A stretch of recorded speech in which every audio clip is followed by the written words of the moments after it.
sofre com má circulação ou conhece alguém que sofre a vida inteira com isso, já curte esse vídeo e fica até o final, que hoje nós temos uma convidada muito especial aqui. Conhecimento de pele, né? Conhecimento assim que realmente tem a comprovação científica. Quando a gente fazia o check-up de pele, a gente encontrava uma lesão suspeita. Realmente assim, isso é uma coisa muito, muito interessante. Então o paciente já ficava, né, impressionado. Sejam muito bem-vindos ao Laredo Cast. Esse é um episódio muito especial. O meu nome é Paulo Laredo, eu sou médico, angiologista e cirurgião vascular e cuido desses problemas de má circulação. Então, se você sofre com má circulação ou conhece alguém que sofre a vida inteira com isso, já curte esse vídeo e fica até o final, que hoje nós temos uma convidada muito especial aqui, que é a doutora Sandra Romero, minha amiga, minha dermatologista. É uma pessoa que eu já estava querendo trazer aqui há muito tempo. E ela vai falar muito pra gente sobre esses cuidados com a pele. O que tem a ver a pele com a circulação? Quais são os cuidados que a gente deve ter para, no final das contas, né? Não adianta só não ter varizes, você tem que ter perna de porcelana, exige uma pele bonita, né, doutora Sandra? E isso é um prazer, Paulo, estar aqui, compartilhar com vocês conhecimento de pele, né? Conhecimento assim que realmente tem a comprovação científica, porque o que a gente vê hoje na rede social é muita coisa aí sendo falada, mas na verdade sem muita comprovação. Então vamos, espero ajudar aí todo mundo. Vai sim. Seja muito bem-vinda, doutora Sandra, e fala um pouquinho para quem está te ouvindo, quem está nos ouvindo agora, quem é a doutora Sandra, um pouquinho da tua história, um breve relato. Você não é só a doutora Sandra, você Isso, também é esposa do Wilson, é mãe da Laura, é do mãe do Nicolas, é Nicolas, isso e mesmo. você nasceu nos Estados Unidos. Conta um pouquinho, uma breve história. É uma pessoa em quem eu confio muito, que ela faz tanto a parte de estética, mas ela é muito boa médica e nessa parte da dermatologia também, que hoje em dia, Sandra, tem gente que vai no dermatologista, já segue há muitos anos com dermatologista, e eu pergunto assim, alguma vez ela já viu esses teus sinais, já tirou, ficou de sutiã e calcinha para fazer uma dermatoscopia? Não. Às vezes vai e faz só a parte estética, esquece também Sim. da parte da saúde, né? Mas conta um pouquinho da tua história, quem é você, e faz um resumo pra Tá. gente. Então, eu sou Sandra Romero, sou dermatologista. Como o Paulo falou, eu sou estrangeira, cheguei no Brasil pequena, ainda com 1 ano de idade. Os meus pais são de El Salvador, então minha família é de estrangeiros também. E uma das coisas que meu pai mais buscava, né, na época, porque imagina, nos Estados Unidos você não tem muitas oportunidades, você não tem condições financeiras, então era justamente estudar. Então ele veio para o Brasil procurando isso. E foi uma das coisas que ele mais colocou na nossa mente, né? Sabe aquela coisa que fica impregnada na nossa mente, é que a gente realmente tem que seguir ali e conseguir. Através do estudo você consegue ter esse crescimento. Então foi isso. Então, é, eu fiz medicina na UEA, da primeira turma de medicina da UEA, e fiz dermatologia na Universidade Federal do Amazonas. Depois eu fui enveredando para uma área muito de doenças capilares. Na época ainda ninguém fazia muita doença de cabelo em Manaus, né? Então, assim, tratar calvície, tratar outras doenças que às vezes nem tinham tanto conhecimento como a alopecia frontal fibrosante. Então, eu fiz um fellow nos Estados Unidos na área de cabelo, então acabou que no início eu comecei a atuar muito nessa parte capilar, em tratamentos clínicos, não fazia implante e não faço, tratando mesmo essas doenças de couro cabeludo. Só que aí, com o tempo, realmente essa questão da estética foi aparecendo, foi surgindo, e aí, com os próprios resultados dos pacientes, eles começaram a indicar um para o outro, e acabou que essa demanda da estética acabou crescendo, né? Então, hoje é o que realmente eu acabo fazendo mais. Mas isso que tu falou, Paula, é um ponto muito importante, essa questão da avaliação como um todo, porque eu sempre falo assim, que para a gente trabalhar com a estética, o paciente ele tem que estar muito bem, ele tem que estar bem e saudável do ponto de vista da pele.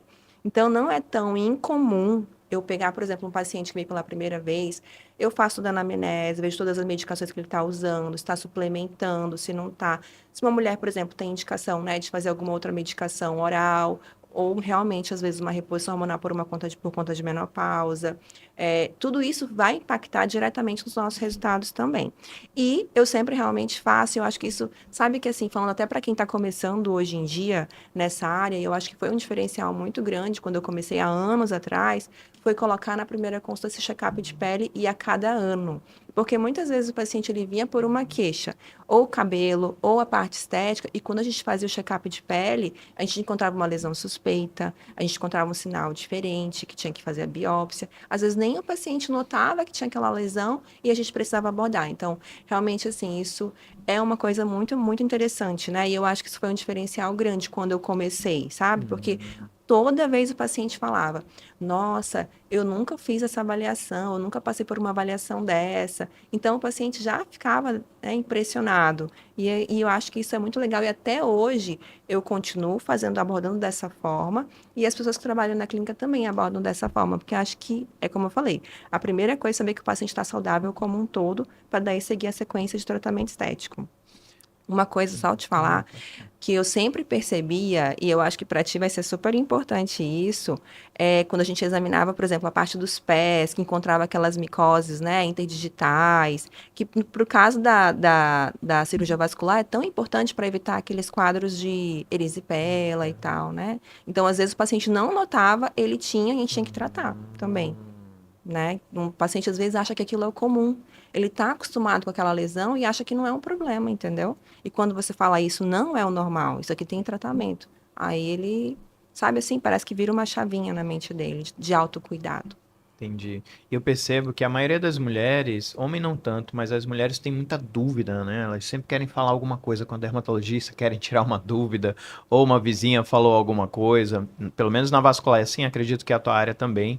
Mas toda área tem aquela área de mitos e verdades, né? Eu quero puxar aqui quais são os principais mitos que você escuta todo dia ou que você vê nas redes sociais, você fala assim, meu Deus, o que que esse pessoal tá fazendo? É, não, tem muita coisa mesmo.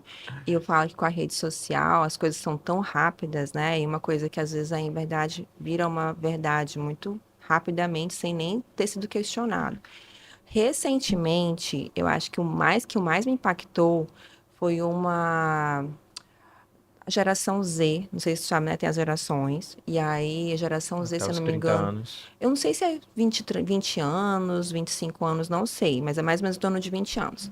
Teve uma campanha aí, eu não sei se todo mundo ouviu falar, de uma campanha anti-protetor solar. Ah, eu ouvi Tu ouviu falar que falar dessa causa campanha? câncer, Exato. que Imagina, olha só, até vontade de rir, né? passe óleo de coco, né? Não, e assim, a gente até pesquisou, porque viralizou no TikTok, né? Assim, adolescentes de 15, 18 anos, jovens de 20 anos, todos bronzeados, sabe? Aquele altamente bronzeados e pregando essa situação antiprotetor São os solar. mesmos que falam que a Terra é plana.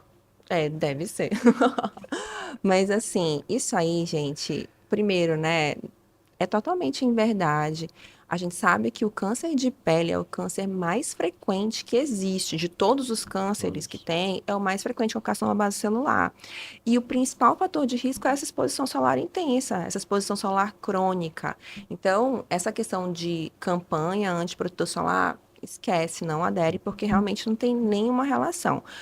Por que que veio à tona essa situação, né, dessa campanha de protetor solar? Porque há alguns anos, alguns protetores, eles foram colocados como disruptores endócrinos. Então, eu sempre falo assim, se é um paciente, que já foram até retirados de circulação, mas se é um paciente que é a coisa mais natural, que quer evitar protetores solares químicos, tem a opção do protetor solar físico, que não vai ter absorção nenhuma, mas vai proteger, né, da mesma forma. Então, a gente consegue se adaptar à demanda que o paciente crê, que ele acredita, é possível, mas nenhuma recomendação de ficar sem protetor solar. O protetor solar, sabe uma coisa que a gente fala? Se tiver uma entidade para você usar, qual é a entidade? Protetor. Isso, é o protetor. Entendi. O que eu percebo muito, Sandra, é que muitas vezes a maioria das pacientes, das mulheres, elas lembram muito do rosto, de fazer o skincare do rosto, de harmonizar o rosto.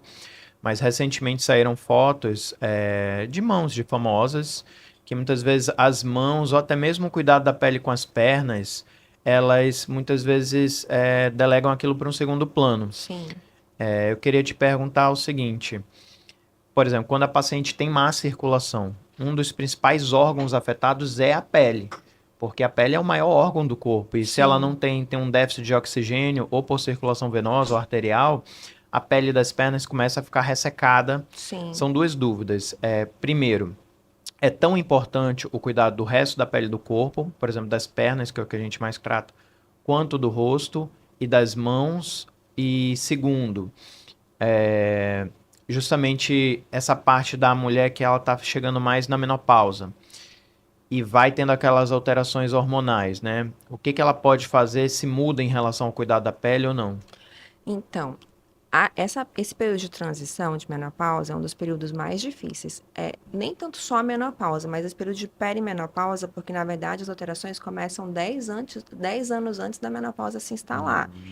E na pele é onde a mulher mais vai sentir alteração. Fora outras queixas, né? Que aí vão desde alteração do sono, vão alteração também de irritabilidade e tal. Mas a pele é onde ela vai impactar. Duas coisas principais. Mas a primeira delas é o ressecamento de pele. Então, ela vai notar que a pele vai ficar mais encraquelada, né? Realmente. E nesse processo de ressecamento, ela vai desenvolver também uma situação de coceira, que a gente chama de eczema esteatósico. Então, ela vai ter o processo de ressecamento e vai ter esse prurido, no caso. Então, uma das recomendações que a gente faz é que a mulher ela comece a criar esse hábito de hidratação contínua. Então, é um hábito que ela começa e continua. E uma outra recomendação que a gente faz, que é uma coisa muito simples, mas que faz uma diferença muito grande, é ela trocar o sabonete líquido dela por um óleo de banho. Porque o sabonete, quando você passa, ele acaba tirando aquela camada de proteção, aquela camada, né, de oleosidade da pele.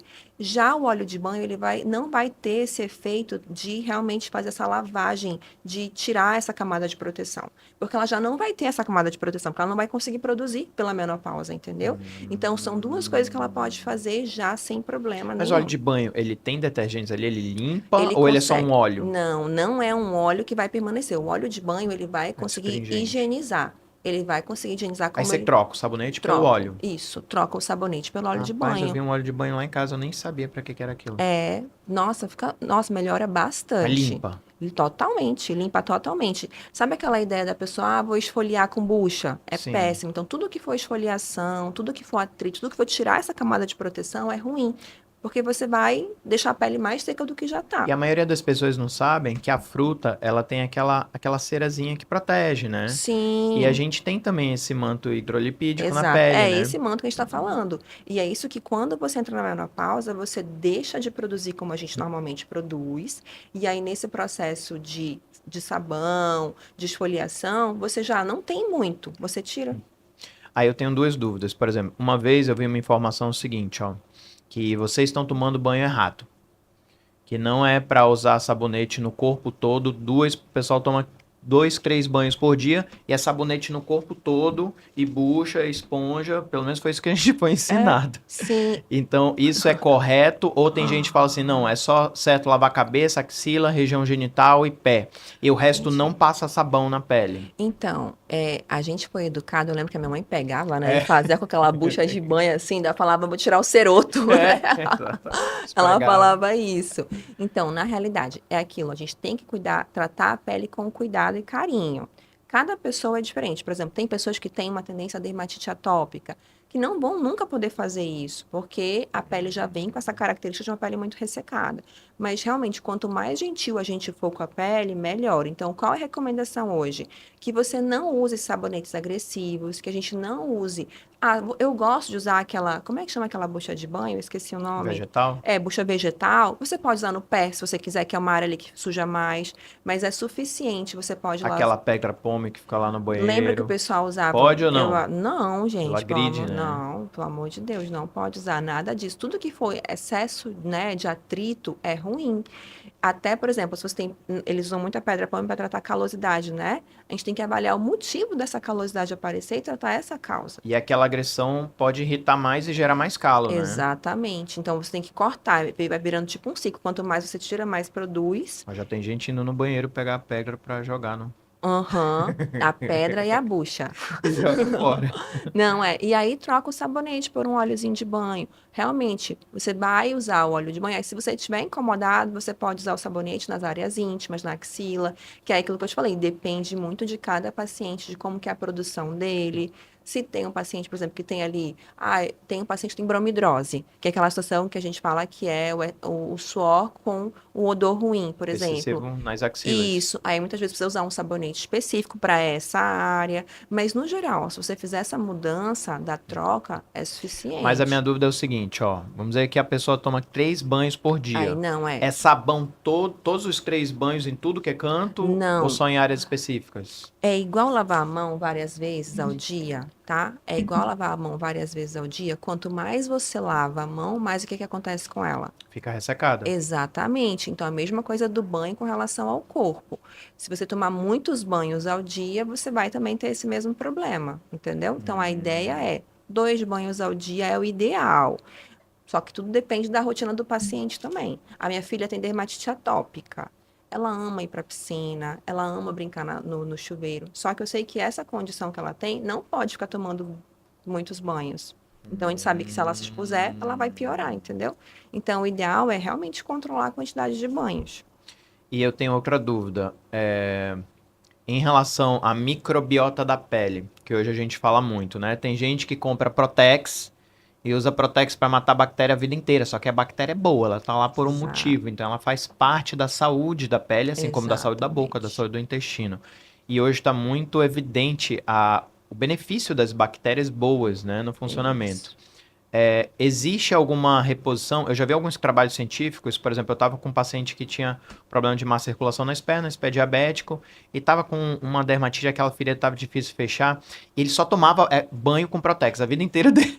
Eu falei, não, para com isso. Muito bem, E eu vi Paulo. alguns trabalhos que eles falam até de passar alguns, tipo esses enterogermina, floratil, Lactobacilos. lactobacilos na pele após o banho, para Uhum. tentar refazer. Qual a importância dessa flora? As pessoas entendem essa flora? O que você acha do Protex? Não, eu acho que hoje em dia as pessoas entendem, tudo mudou, né? Mas hoje em dia a gente entende cada vez mais a importância, né, dessa conexão do intestino-pele, de você manter a microbiota da pele, de você não usar produtos agressivos para você não romper a barreira cutânea, porque quando você rompe essa barreira cutânea, você começa a ter problemas.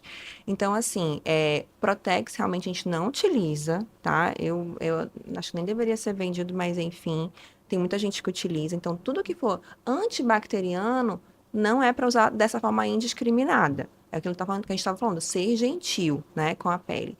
E aí, existem várias coisas que vão alterar a nossa microbiota. Uma delas, por exemplo, é o estresse, sabe disso? Que altera o nosso sistema imunológico. E aí, as bactérias, elas proliferam, aquelas bactérias ruins acabam gerando várias situações ali de infecções.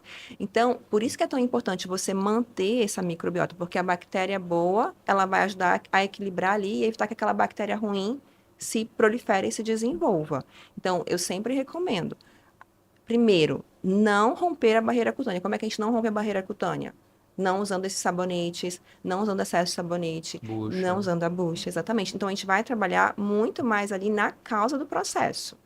E aquele negócio de pH, eu vi uma vez um estudo sobre sabonetes, que eles falam assim, esse sabonete é neutro, ele não agride a pele. Aí foram testar o pH, não tinha nada de neutro, tinha um com pH de 5, tinha outro que era muito básico, outro era mais ácido. É, E existe isso no cuidado do dia a dia. Eles viram, nesse estudo, falou que aquele Johnson Baby era o que aham, tinha o pH mais próximo da pele, que nem é 7 o pH da pele, é um pouquinho mais baixo, né? é, E 5. existe isso, qual a importância de você usar um cuidado para a pele? Por exemplo, a gente faz muito tratamento de pernas de porcelana. Sim. E é importantíssimo o cuidado dessa manutenção, dessa barreira do manto hidrolipídico e tal. E Uhum. pode ser qualquer sabonete, pode ser sabonete de glicerina em barra, da Granado, pode ser sabonete líquido, Johnson Baby, o que é mais recomendado? Então, aí vem tudo entra nesse mesmo aspecto. Tudo que foi feito de sabão, o que que ele faz o sabão? Ele lava esse manto Ele hidrolipídico. agride. Tudo que for sabão, né? Então a gente reserva esse efeito de sabão para as áreas que realmente forem necessárias, tipo pés, região íntima, axila. Mas as outras áreas a gente tenta o que a gente pode. Só que o grande problema dessa situação é a questão do Que investimento, tem um sabonete sem sabão, né? que é o Sindet, né? Então assim, o ideal dos mundos era que todo mundo tivesse acesso Tem ao aquele Sindet. Lipcar. Existe o Lipcar também, tem vários, né? Tem o Hidraporin, que é Cidet, tem várias marcas. Só que o que acontece é a questão do investimento. Olha aí, vocês já ouviram falar em sabonete sem sabão? É o Syndet, né? Então, mais ou menos, o Cleansing Oil, que é o óleo de limpeza, e o Syndet vão ter funções muito semelhantes. Só que até o óleo de limpeza, às vezes ele tem um custo mais favorável do que o Syndet, por exemplo, entendeu? Então, assim, se o paciente usar um dos dois, é o ideal. Peraí, tem vários tipos de óleo, porque eu já vi óleo trifásico, óleo pós-banho, óleo para banho. Esses aí são os óleos de banho, né? Então, esses óleos de banho são específicos para usar no banho mesmo. Não é aquele óleo tipo Tipo trifásico aquele. pós-banho que fica melado de. Não, Parece um não óleo de vai ficar soja. na. Tu tem que testar, Paulo. Tu tem que testar. Porque É. não vai ficar melecado. Ele é como se fosse um sabonetinho, só que não vai, tu vai sentir que não vai ficar aquele aspecto esturricado. E para couro cabeludo? Não, é couro cabeludo depende do que a gente tem que Não, tratar. vamos dizer assim, pessoa toma 2 banhos por dia e aí pode usar shampoo Pode, normal, que é um pode. detergente, né? Sim, mas aí o que que acontece? A gente tem mais glândulas sebáceas aonde? Face e couro cabeludo, é onde a gente mais tem. Face principalmente. Então, no couro cabeludo, se a pessoa tem um excesso de oleosidade, se a pessoa tem uma dermatite seborreica, sabe que uma recomendação tem o caspa, dermatite seborreica é a caspa, só para o pessoal entender, né? Que eu falei. Traduzindo aí. Então, a caspa. A recomendação de literatura é lavar o couro cabeludo todos os dias. Só que tem gente que não quer lavar todos os dias. Então, você pode lavar todos os dias. Aí você lava todos os dias, mas, por exemplo, você usa um shampoo de caspa 3 vezes na semana e no outro dia usa o shampoo normal. Tranquilo. Agora, vem uma coisa que eu acho que tu não sabe.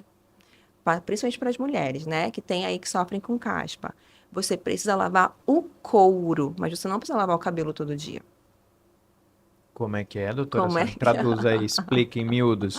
O que que isso significa?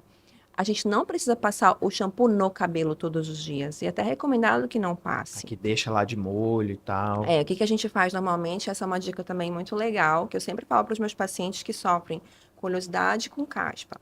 Então, como é que a gente faz? A gente pega o condicionador primeiro, passa nos fios, pode até passar com ele ainda seco, se quiser, tá? Não tem problema. Aí, você molha um pouquinho o couro cabeludo, passa o shampoo, que aí pode ser o shampoo, se você tem caspa, você vai usar o shampoo de caspa. Você higieniza, esfrega, e aí depois você vai deixar os 2 minutinhos, que é o recomendado, e você vai fazer a remoção. Esse shampoo vai passar por cima do E condicionador. não vai pegar no. Exatamente, porque o que que acontece? Quanto mais agressões esse fio sofre, e aí eu falo, agressões inclui lavagens, secagens, escovações, mais ele vai fraturar e quebrar. Então, quanto menos você submeter o fio a esses processos, mais saudável ele vai ficar, E você já vê entendeu? aquela tendência viking de não lavar o rosto, não lavar o cabelo por 10, 20 dias. Estava recente no TikTok, Esse eu eu vi, não vocês vi. viram?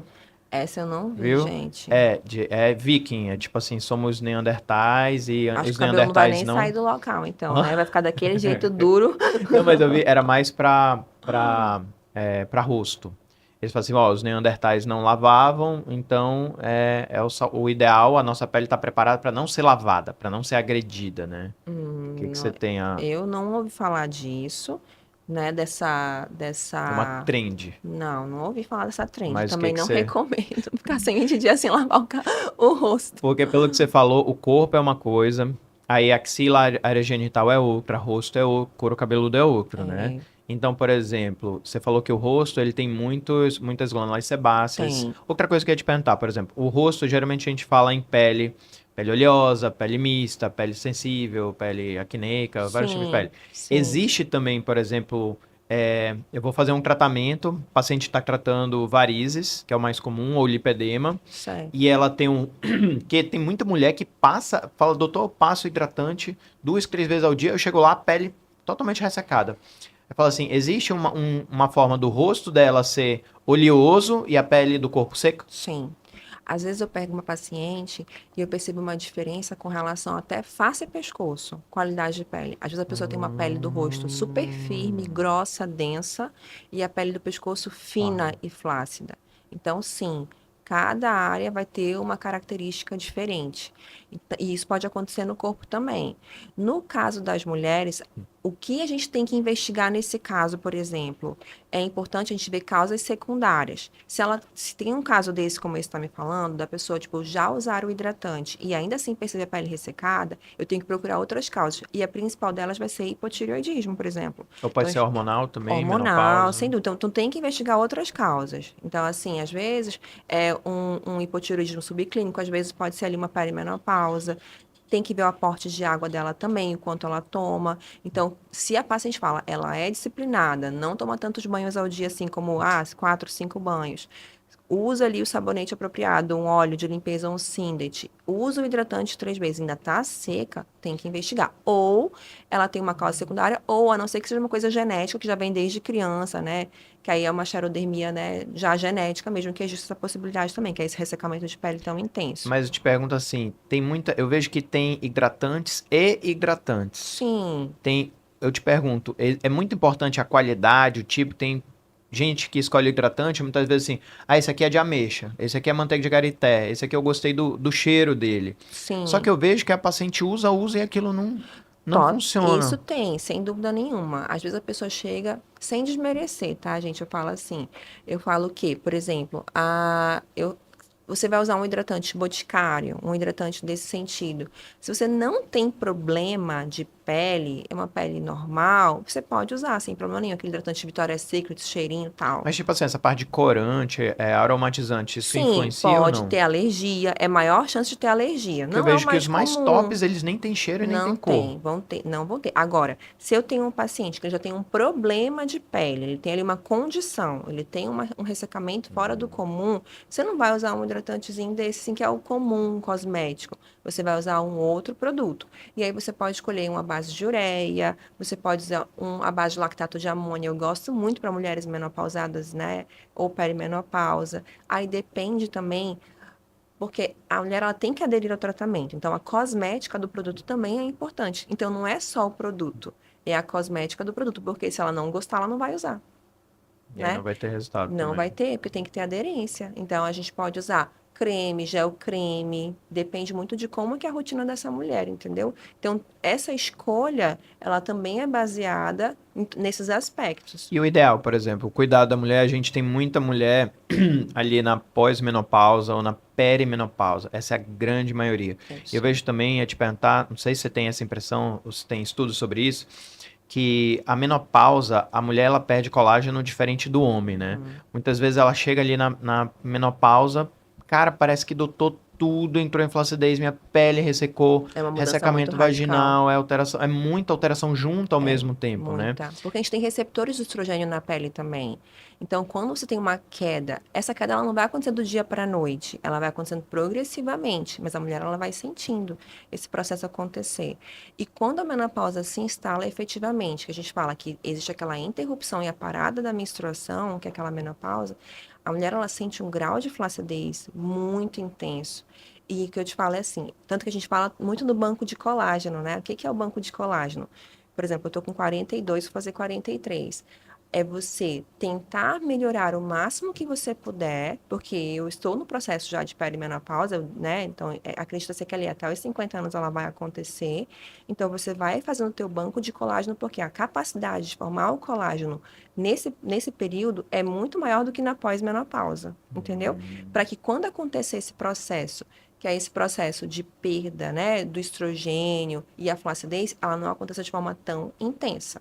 Então, a gente sempre recomenda para a mulher fazer esse banco de colágeno, que aí é o tratamento antes que as coisas realmente Porque aconteçam. senão ela só perde, né? E nunca ganha, né? Exato, não vai ganhar, né? Então, a gente tem que trabalhar corrigindo e prevenindo, porque a gente sabe o que que vai acontecer. A gente já estudou, a gente sabe quais são os processos, o que que vai acontecer. É claro que isso é muito relativo, porque a genética fala muito mais alto. Mas, se você puder trabalhar em colágeno, sem dúvida nenhuma, é a melhor opção. Opção natural, eu falo assim, de resultados naturais, e que você não vai sentir esse processo vir de forma tão rápida, sabe? Sandra, a gente pode falar então, pelo que você explicou, em um skincare. pro rosto e um skincare pro corpo, porque é cheio de Totalmente. cuidados. É o número de banho, é não usar bucha, é não usar pecapome, Com é usar certeza. produtos detergentes mais fortes, vamos dizer, em área genital, em área axilar, não usar o sabão todo dia, nem o Não. protetor. E Tentar usar esse trocar, né? sabonete sem Se sabão. possível, se tiver como, vamos trocar. E hoje em dia, ainda bem que agora tem alguns produtos mais acessíveis, tipo a Nivea, tem um óleo também. Então, assim, tem alguns produtos que são mais acessíveis, que você consegue testar. É que tem muita gente que fala, ah, não, isso é muito caro, por isso que eu. Mas realmente, algum tempo atrás, realmente era um investimento muito alto. E eu concordo com isso. Porque essa indústria, alguns produtos realmente são muito caros, mas você consegue. Eu não sei se vocês percebem, alguns produtos eles têm ficado mais acessíveis, têm se popularizado mais. Isso é legal, porque aí acaba que boa parte da população tem acesso também a esse produto, Então, o que é o ideal é ideal. fazer o skincare do rosto e o cuidado com o corpo, couro Sim, cabeludo, membros inferiores. sim, é um trabalhinho, mas tem um benefício grande. Entendi. Sandra, agora vamos falar um pouco sobre alimentação. Mitos sobre alimentação. Por exemplo, falam muito que chocolate, leite, acne, o que que realmente, baseado em evidência médica, faz mal para a pele? O que você percebe, por exemplo, agora a gente está vendo muito o desbrotar dessa nova doença que é o lipedema também. Então a gente trata e já tratava essas pacientes, só que muitas vezes não existia esse conceito de diagnóstico. Sim. Então, qual que é os principais mitos que você vê na dermatologia e o que que é verdade em relação a, por exemplo, comer pimenta piora minha acne, chocolate piora minha acne, Sim. alimento remoso, comer camarão, gordura, fritura. Tá, vamos falar então, assim, porque aí depende muito do que a gente tem de diagnóstico do paciente, que é uma coisa muito individualizada. Então, digamos que eu tenho um paciente com acne. É muito comum a acne em algumas pessoas piorar com alguns alimentos. Então, vamos generalizar e falar assim: os alimentos que têm alto índice glicêmico. Então, todos aqueles que aumentam muito rápido o açúcar no sangue, eles podem, né, estar relacionados à acne. E isso é fato. É em todo mundo? Não. Tem gente que come, pode comer uma barra de chocolate, não vai ter nada de acne. Mas tem gente que às vezes come um pouquinho e já tem acne. Então, isso é uma predisposição individual. Aí outra coisa que tu falaste, né? A pimenta, por exemplo. Se você tem um quadro de rosácea, a gente sabe que a pimenta, alimentos muito quentes, condimentados, apimentados, podem também estar relacionados à piora da rosácea. E na rosácea tem a situação de piora com estresse, de piora também com a qualidade do sono. Então, tem várias outras coisas que podem estar colaborando para isso. Então, a alimentação, sim. Existe Sabe sim. aquela história de que você é o que você come? E o açúcar não só impactando nessa situação da acne, mas também no próprio colágeno, porque você vai gerar produtos de glicação que vão destruir as fibras de colágeno também. Então, o ideal é que realmente você não tenha aquela alimentação que tenha realmente muito açúcar, que a gente consiga controlar um pouco mais esse consumo do açúcar. E uma vez, uma paciente que não era alérgica a camarão, a gente fez o protocolo perna de porcelana, deu 2 dias no final de semana, ela comeu uma comida com camarão, ela me ligou, falou que precisou de ajuda para coçarem ela, de Tu tanto que sabe que coçou. uma vez eu tive um quadro, eu nunca me esqueço, há muitos anos atrás, um paciente que eu operei, eu ainda fazia cirurgia, hoje eu não faço mais cirurgia. Eu lembro que eu operei e eu tirei os pontos, tava lindo, lindo, tudo certinho. Aí eu acho que passou uma semana, ele mandou uma foto da ferida, da cicatriz toda inflamada. Aí ele também tinha comido alguma coisa que ele falava que era reimosa. Até então eu não acreditava nesse processo, né, de algo reimoso. Eu lembro desse caso muito, eu lembro dele porque foi muito assim. Eu vi todo o acompanhamento do paciente, ele estava maravilhoso, estava bem. Aí de um dia para o outro a lesão inflamou. Olha aí, eu Então a tenho. gente fala, a alimentação ela é muito E importante. esse negócio de comida, atenção você que come comida remosa, que eu vi a sua avó falar, meu filho, não come isso, É, esse porco que é remoso, esse peixe que é remoso, isso realmente existe. E eu também, como cientista, eu nunca tinha eu acreditado. também nunca tinha Até que eu acreditado. vi estudos do INPA, eles pegaram vários ratinhos camundongo, eles passaram gilete, tiraram pelo e eles fizeram injeção de vários óleos. Então tinha óleo de mapará, tinha óleo de pirarucu, de pescada branca, vários óleos, camarão, porco. E realmente ele igual fazia um carocinho maior ou menor de acordo com aquilo. Mas se a gente for pensar, o próprio ômega 3, que é um dos suplementos mais estudados protetores cardiovasculares do mundo, que ele evita AVC, evita infarto e TVP com trombose com embolia pulmonar, para quem sofre de má circulação, ele é um óleo de Peixe. De Então, existem peixe. óleos inflamatórios e Sim. óleos anti-inflamatórios naturais, né? Isso, e aí é essa questão daquela que todo mundo acha que o natural sempre vai ser bom. Ok, né? E nem sempre vai ser assim, O né? veneno da cobra é natural, mas também não é legal, né? Né? Aquele Tipo cogumelo isso. alucinógeno. Então não Aham. é a falácia da naturopatia, né? Tudo que é natural eu posso usar. E tem É. outra paciente que eu lembro, Sandra, nossa, que era uma senhora, ela era até Miss idosa, 70 e poucos anos, 74 anos. Ela tinha uma úlcera vascular que não fechava, a gente fazia laser, já tinha tratado essa fena dela e tinha feito espuma e cuidados locais e bota de una. E aquele negócio parece que só inflamava mais. Aí eu perguntei assim, eu fiz uma história alimentar, o que que a senhora come e tal? E toda tarde Ela comeu o quê? ela comia uma lata de leite condensado com farinha.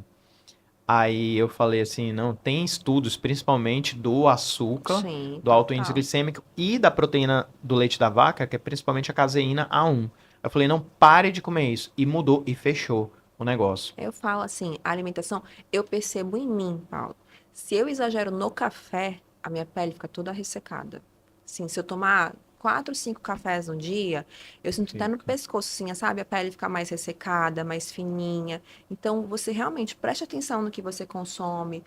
Tenta, né, tomar de 2 a 3 litros de água por dia, diminui o consumo de açúcar. É o que eu sempre falo para os pacientes, diminui o consumo de açúcar, porque tudo isso vai impactar, sem dúvida nenhuma, diretamente na saúde da pele, não tem? E no processo de envelhecimento também. E o açúcar é para tudo. Hoje a gente vê que realmente o açúcar, se você quer É um ter grande diabetes, você quer vilão. ter Alzheimer, você quer ter entupimento de veia, você quer ter uma pele flácida, então coma bastante açúcar e tome refrigerante. Não, e eu falo por mim mesma, porque eu passei por um processo de mudança ao longo da minha vida, que quando você começa, não sei você, a gente começa a estudar, né, a gente começa a entender como as coisas impactam na nossa pele, no nosso organismo, eu penso assim, ontem eu estava falando com o Wilson, que ele me mostrou uma receita, e aí tinha aqueles pacotinhos na receita, aquele pacotinho de tempero que já vem pronto, aí eu até falei para ele, assim, gente, eu lembro quando eu era pequena, minha mãe deixava eu comer todo dia um miojo com aqueles pacotinhos, né? Que é puro glutamato, Sim. sal, tal.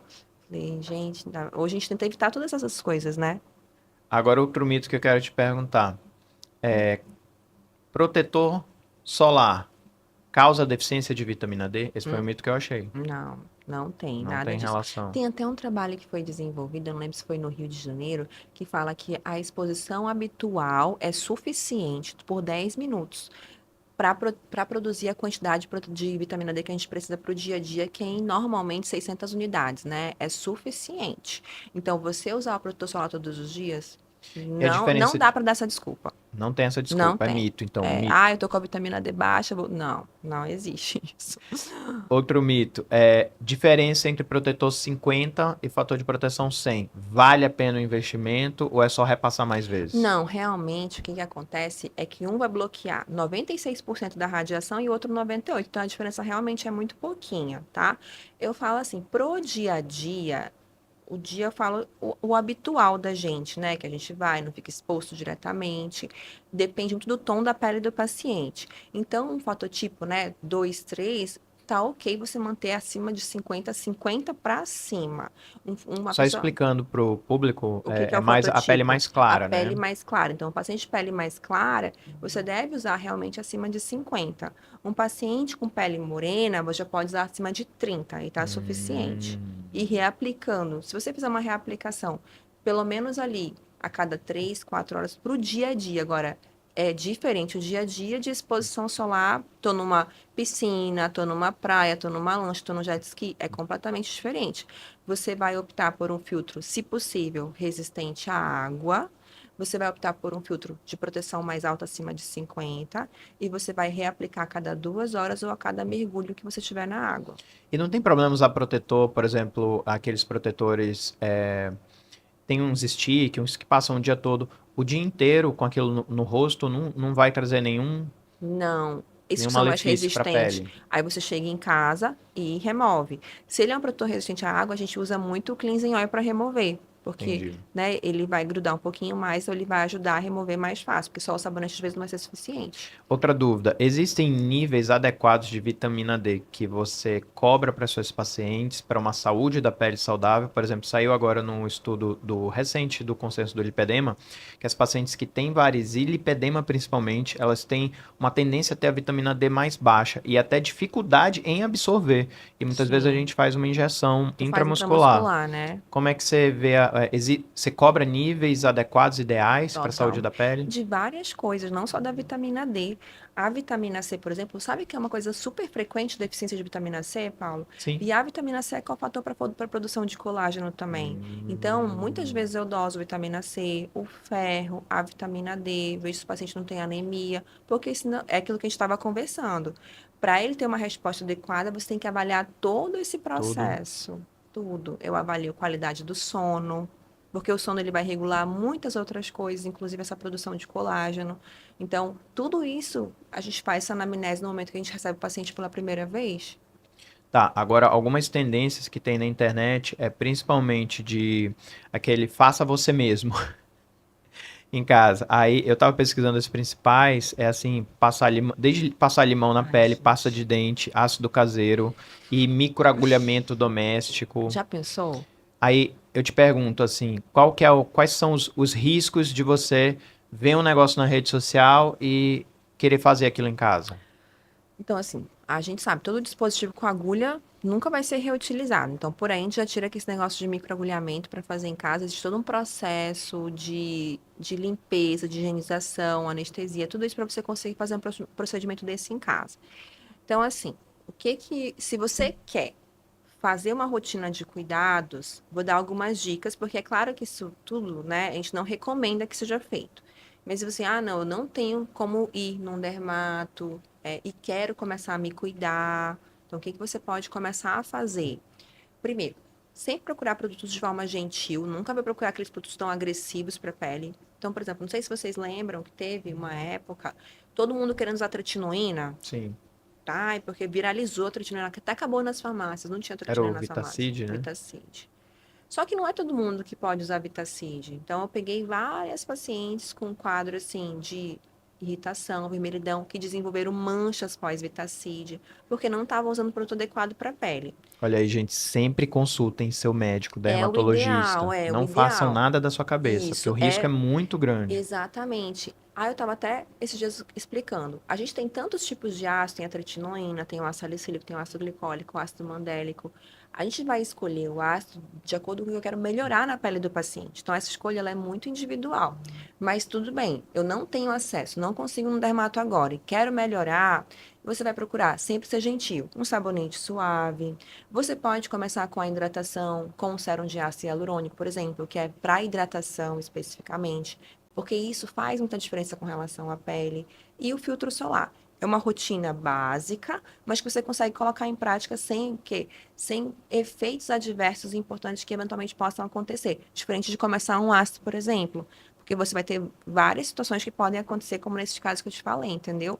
Então a gente pode resumir assim: se for afiado, se for ácido ou se for uma agulha, Se for- não façam em casa, Não façam em casa, gente, realmente. que o Tem que ter risco é muito. muito grande. Isso é. A- Agora, se quiser começar, não, eu quero fazer, comece dessa forma, que aí você vai ter menos chance de errar, entendeu? Agora, é claro que aquilo que o Paulo falou, o ideal é o quê? Procurar um dermato para você saber o tipo de pele que a gente quer melhorar e aí atuar, né, de forma mais assertiva. Porque eu falo assim, quando eu tenho pacientes que chegam com 30 produtos, o quê? Eles foram totalmente influenciados pela internet. Então, um monte de coisa. Aí, até, imagina, um investimento. Eu vou lá, pego, olha, a gente consegue aproveitar esse aqui dá para sua mãe, esse aqui dá Isso para aqui sua joga no lixo. irmã. Entendeu? Porque às vezes realmente acontece isso. Então, é diferente de você fazer um investimento assertivo. Porque hoje com a rede social tem muita informação, né? E todo Muito. mundo se diz especialista. E dá dica, e faz um Muita, vídeo, ó, muita gente, eu coisa. tô dando a dica disso aqui, aquilo pode ser É. bom pra ela, né? Mas não pra Exatamente, você. exatamente, entendeu? E ainda depende, a pessoa mora onde? Ela mora lá em Curitiba, que é frio, né? Que tem muito vento. A gente mora aqui em Manaus, que é super quente. Mora em Então, Natal. entende? Então, assim, tudo isso são aspectos que a gente leva em consideração para você escolher um produto para o paciente. E às vezes pensa assim, então eu nem preciso ir naquela médica, porque olha só, eu já tô aprendendo tudo aqui no YouTube, no É, TikTok, né? é. Só que o risco é maior, né, Sandra? A A- gente tenta sempre assim, eu acho que a gente que trabalha com rede social também, Paulo, a gente sempre tenta trazer uma informação adequada, né?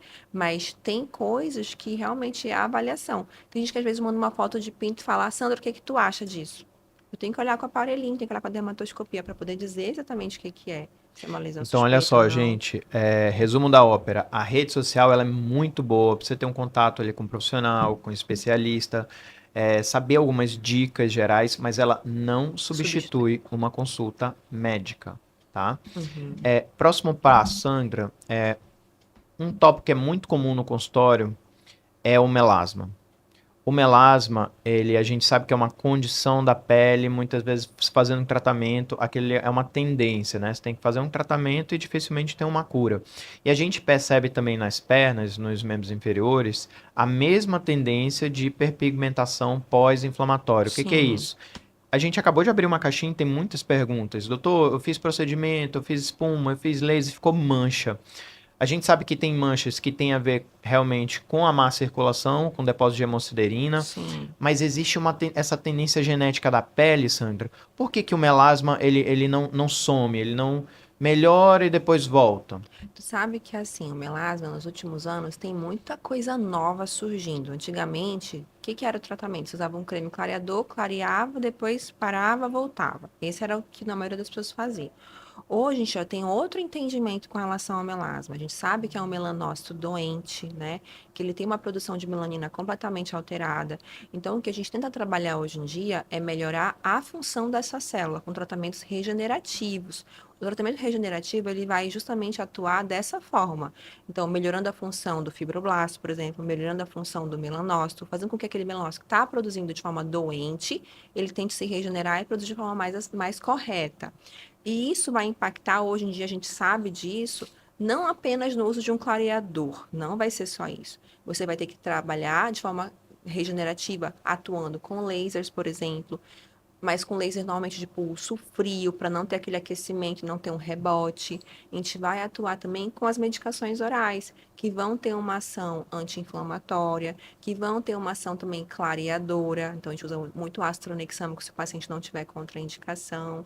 Muita gente vai fazer injetável também, com esse efeito também de biorregeneração.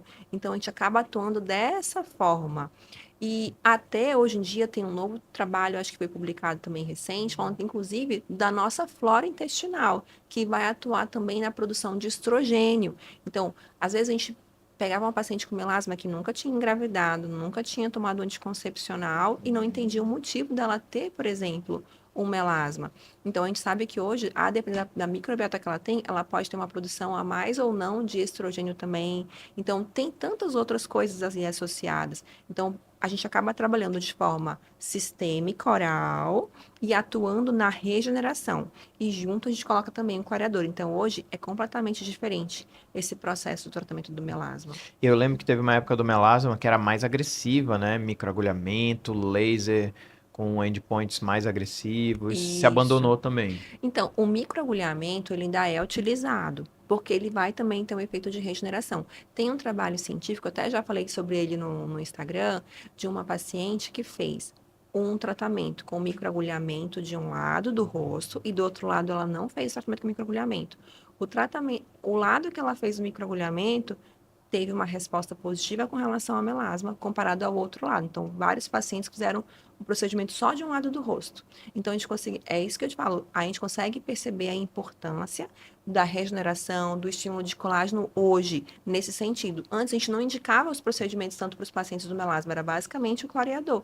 Então, a gente sabe que hoje a gente precisa fazer os procedimentos para ter um melhor resultado. E eu vejo que tem muita paciente que não sabe da função de um hormônio, que é um hormônio melanocorticotrófico, né? Então ela acha que é só no rosto e ela pega sol nos braços, pega sol nas pernas e aquilo libera um hormônio Que vai que ter uma vai atuação atuar no corpo sistêmica. todo, né? Exatamente. Então, esse é um mito de você achar que você pegando o sol só no corpo e não no rosto, o melasma não vai piorar. E outro mito é que também acho que é só a luz do sol, só que o melasma e a pigmentação ela vem também das Da fontes luz de radiação visível. infravermelha, né? Às vezes no Isso. fogão ali, uma coisa muito O quente, uma calor, chapinha, secador, exatamente, o calor, também exatamente. influencia. Aquele carro quente quando a gente entra também, né? Então, assim, o ideal é evitar, porque você vai sentir essa piora. E muitas vezes, eu lembro de uma paciente que ela trabalhava num setor de esterilização, várias autoclaves, imagina o vapor quente que tinha lá, né? Então, ela sentia muito, e pior aí, ela tinha melasma e tinha rosácea, que a rosácea também piora com calor, Piora. né?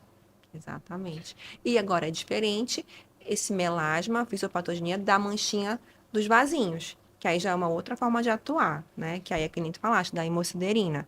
Então é completamente diferente mesmo. É assim, geralmente a gente não recomenda que vocês façam esses tratamentos em casa, porque como a doutora falou, por exemplo, nas pernas a gente percebe que existem vários tipos de pigmentos, existem vários tipos da melanina, eumelanina, feomelanina, e existe também o pigmento de hemociderina, às vezes eles estão em camadas diferentes da pele, né, Sandra? Às vezes você está Sim, tentando limpar uma coisa profunda com creme, aquilo não vai resolver. não. Aí precisa da medicação oral. Eu pego, às vezes, por exemplo, assim, que vai ser uma fisiopatogenia muito semelhante. Pacientes que fizeram cirurgia de nariz ou fizeram blefaroplastia, que acabam desenvolvendo aquela pigmentação. Aí faz o hematoma, aí o hematoma reabsorve e fica uma mancha escura, que é a custa de hemociderina. Então, é uma outra estratégia de tratamento. Só que aí não vai adiantar só fazer um laser de clareamento, precisa fazer a medicação oral também. E às vezes, muitas vezes, a paciente faz um procedimento estético, eu vejo muito bumbum, coxa, subincisão, e já fiz há 5 anos esse procedimento e É, continua com aquele hematoma. mancha, Não é mais hematoma, não é já virou uma mais. mancha, aquilo ali não vai sair, né? A não ser que use É. uma tecnologia, uma estratégia diferente. Justamente para fagocitar aquele pigmento, aquela hemociderina que tá lá, entendeu? É exatamente isso. Entendi. A gente precisa ter. Aí você não vai. É que nem eu falo, não é só usar um clareador. E uma dúvida, por exemplo, doutora, eu tenho melasma, já tive 2 filhos, sofro com esse melasma, acompanho. Eu nunca mais posso ir à praia? Não, a gente sempre tenta falar para o paciente de melasma ter uma vida, né, normal no sentido de viajar, fazer as coisas que gosta de fazer. Agora, tem que ter o cuidado realmente da proteção efetiva. E, além disso, se possível, vou viajar. A gente também usar os fotoprotetores orais, que são os antioxidantes orais. Então, a gente sempre recomenda que a paciente que tem melasma vai viajar, a gente use um protetor solar, principalmente que seja resistente à água, para não ficar. Para não ter aquele período sem proteção solar e usar também os fotoprotetores orais. Polipódium leucotomos, a gente usa bastante, piquenogenol, né, na formulação, para que a gente tenha ali um efeito também diminuindo o estresse oxidativo. Agora, é claro que a paciente não deve ficar naquela exposição solar de 10 horas, intensa, embaixo do sol. Ela tem que tentar se proteger. Tem algum cuidado específico que você recomenda para quem sofre de má circulação? Por exemplo, a maioria da nossa audiência é quem sofre de varizes. Sim, Resumo da ópera. E tem algum cuidado específico que você fala da parte da dermatologia? Por exemplo, a gente recomenda muito o uso de meias elásticas. Porque mesmo sim. você tratando, você tem ali uma tendência, né? Uhum, Então a meia também ela já causa ali uma lesão na pele. Se você não tiver a microbiota, o manto protetor, sim. pode gerar uma coceira. Tem muita paciente que tem alergia a silicone. A gente vê que pelo menos uma em cada 10 tem uma alergia a Acabam um tendo. siliconezinho de meia, da meia que Uhum. fica. Você enxerga algum cuidado para quem está assistindo em casa e sofre de varizes, de com má circulação, que muitas vezes já tem o pé mais rachado ali, né, ou já está na menopausa, a grande maioria. Tem algum Sim. cuidado a mais, alguma mensagem que você manda para essa paciente? Tem. Assim, vou dar algumas dicas que eu acho. A hidratação, que a gente já conversou bastante sobre isso. O Então, que que é isso o aí, normal? É hidratação de manhã, à pelo menos de manhã noite, e de noite. duas vezes Usar ao sempre dia? após o banho, porque é o momento que tem maior absorção da pele. Então, quando a pele está ali meio úmida, que você passa o hidratante, é o Absorve melhor melhor. potencial de hidratação. Então, passa o hidratante sempre depois do banho da manhã e depois do banho da noite. E no banho também não usar, de preferência usar o sabonete sem sabão, Isso, ou o óleo isso. de banho que você Aí falou. fica aquelas recomendações do banho que a gente já mencionou. Tá. O óleo de banho, não usar nada agressivo, não esfoliar, porque não tem uma necessidade. Então, essa já seria uma etapa muito importante. Uma outra dica que eu dou é aquela questão que eu falei do exame de pele, para ver se não tem nenhuma micose. Porque, como a gente tem essa insuficiência venosa, a gente tem uma facilidade de infecções por fungos. Então, avaliar as unhas e avaliar entre os dedos, para ver se não tem uma tinha interdigitalis, que no caso são aqueles pés de atleta. Porque a minha grande preocupação quando eu pego muitos pacientes, é um quadro de erisipela se desenvolver naqueles quadros de insuficiência venosa. Então, é um cuidado que eu sempre falo para... E até as rachaduras, porque você sabe que as rachaduras e Também. essas tinhas, elas são portas de entrada para erisipela. Então, também recomendo sempre fazer essa avaliação e o check-up para ver se não encontra nada. Porque às vezes a pessoa, tipo, tá acostumado com aquilo. Ele acha que aquilo é o normal e não é o normal. Dica para pé rachado, a senhora tem? A gente pode fazer hidratação intensa, usar um creme bem potente e usar uma meia ao dormir. E durante o dia, evitar sapatos muito abertos. Você sabe uma pessoa que anda o dia todo de chinelo? Que aquela pele fica totalmente exposta?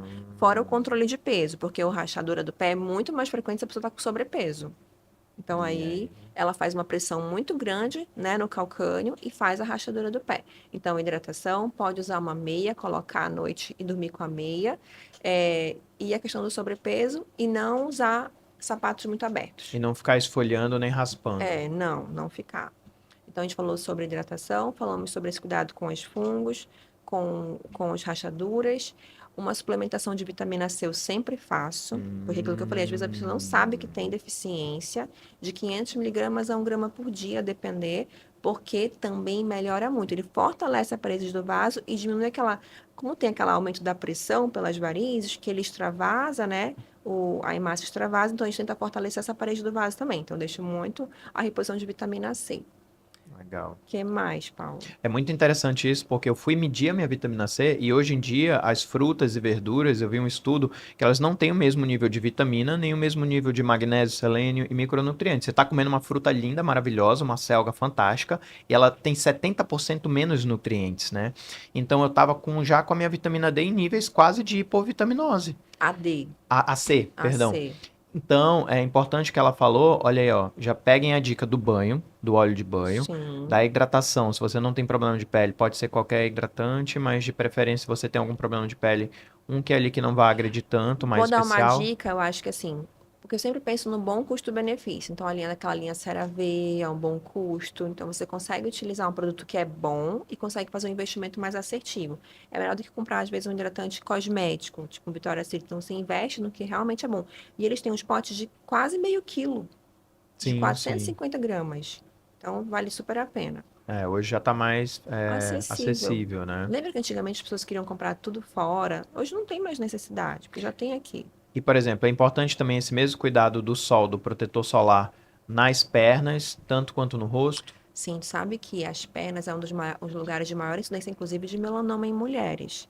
Então, se você é Hum, branquinha, se expõe ao sol frequentemente, é importante usar o filtro solar nas pernas também, sem dúvida nenhuma. e tem gente que esquece, né? Isso. E no caso de quem tem as varizes, para não carimbar aquela manchinha. Então, também vai se expor ao sol, usa o filtro solar, sem dúvida nenhuma. Entendi. Agora, a proteção com roupa, ela também é suficiente. Então, a gente fala numa situação realmente de exposição ao sol, sem, por exemplo, uma calça, né?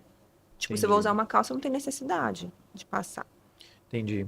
E nós estamos chegando ao final. Eu te agradeço muito, Hum, Sandra. passou tão Agradeço a rápido, né? audiência. É, Tantas mas coisas. eu quero que você dê alguma consideração final para quem está nos escutando em casa, de que acha que dermatologista é uma coisa muito longe, que os produtos são muito caros, que eu não tenho como me cuidar e fica vendo dica em TikTok que muitas vezes piora a situação que já está. Sim. Qual que é a mensagem que você tem para mandar para quem está em casa? Que o cuidado com a pele, ele existe, ele não precisa ser uma coisa assim fora de série e só tomar os passos certos. Você tem alguma mensagem para mandar para nossa audiência? Sim. Primeiro agradecer também, né, o Uhum. Paulo pelo convite, por poder compartilhar essa informação com relação à pele, foi muito legal.